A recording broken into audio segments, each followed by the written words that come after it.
டித்வா புயலால் டிசம்பர் மாதத்தின் முதல் 2 வாரங்களில் சுற்றுலா பயணிகளின் வருகையில் சிறிது சரிவு ஏற்பட்டாலும் அது சுற்றுலாத்துறையில் பாரிய தாக்கத்தை ஏற்படுத்தவில்லை என்பது தரவுகள் மூலம் உறுதியாகின்றது. வருடத்தின் இதுவரையான காலப்பகுதியில் நாட்டிற்கு வருகை தந்த சுற்றுலா பயணிகளின் எண்ணிக்கை 23 லட்சத்தை எட்டியுள்ளது. 22,98,987 சுற்றுலா பயணிகள் நாட்டிற்கு வருகை தந்துள்ளனர். 2025 நவம்பர் மாதத்தில் மாத்திரம் 2,12,906 சுற்றுலா பயணிகள் இலங்கைக்கு வருகை தந்துள்ளதுடன் கடந்த ஆண்டை விட அது 15.6% அதிகரிப்பாகும். டிசம்பர் மாதத்தின் முதல் 25 நாட்களில் 1,95,394 சுற்றுலா பயணிகள் நாட்டிற்கு வருகை தந்துள்ளனர்.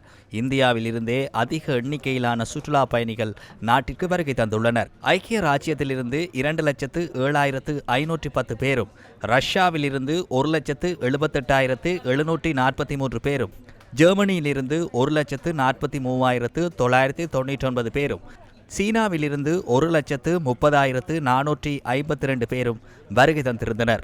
இதனைத் தவிர Australia, Netherlands, Bangladesh, Poland, Italy, Canada, Spain, Japan, மாலைத்தீவுகள் மற்றும் சுவிட்சர்லாந்து ஆகிய நாடுகளிலிருந்தும் பயணிகள் நாட்டிற்கு வருகை தந்திருந்தனர். இந்த வருடத்தின் நவம்பர் மாதம் வரை சுற்றுலாத்துறையின் ஊடாக 3,910 மில்லியன் அமெரிக்க டாலர் வருமானம் கிடைத்துள்ளது. இதேவேளை மோல்டாவில் இருந்து குளிர்கால சுற்றுலா பயணிகளை ஏற்றிய முதல் விமானம் நேற்று மத்தள சர்வதேச விமான நிலையத்தை வந்தடைந்தது. விஷன் ஏர் விமான சேவை இலங்கைக்கான விமான சேவையை ஆரம்பிக்கும் வகையில் இந்த விமான பயணத்தை மேற்கொண்டுள்ளது. நேற்று பிற்பகல் 187 சுற்றுலா பயணிகள் இந்த விமானத்தினூடாக நாட்டை வந்தடைந்தனர்.